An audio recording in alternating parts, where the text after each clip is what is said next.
Hello అండి. నమస్తే. ఇక్కడ ఒక చిన్న టిప్ చెప్తానండి. ఎగ్స్ తెచ్చినప్పుడు ఎగ్స్ మీద ఇట్లా ఫంగస్ అనేది ఉండిపోతుంది. కోడి ఈకలు గానీ, ట్రాన్స్‌పోర్ట్‌లో తెచ్చినప్పుడు చాలా ఎగ్స్‌కి ఇట్లనే ఉండిపోతుంది. మనం తీసుకొచ్చి డైరెక్ట్ ట్రేలో పెట్టేస్తాము. లేదంటే డైరెక్ట్ వాటర్‌లో ఏసి బాయిల్ చేస్తాము. అదే వాటర్‌లో ఈ ఫంగస్ అంతా కలిసిపోయి ఎగ్ అనేది ఇంకా బ్యాక్టీరియా అనేది ఉండిపోతుందండి. సో, అట్లా గాకుండా మనం ఎగ్స్ తెచ్చుకున్నప్పుడు ఇట్లా వాటర్‌లో వాష్ చేసుకొని, గాలి కారబెట్టుకొని ఒక 10 మినిట్స్ తిరిగి మళ్ళీ బాయిల్ చేసుకుంటే మంచిది.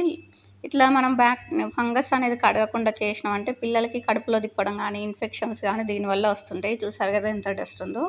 సో, ఇట్లా ఒక ట్రే పెట్టుకొని మాక్సిమం ఫ్రిడ్జ్‌లో పెట్టకుండా చూసుకోండి.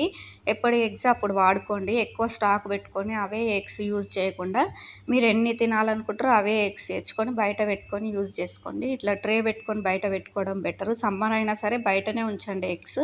సో, మీరు కొన్నే తింటే కొన్నే తెచ్చుకోండి. సో, ఇది నేను అమెజాన్‌లో తీసుకున్నాను. మొత్తం 36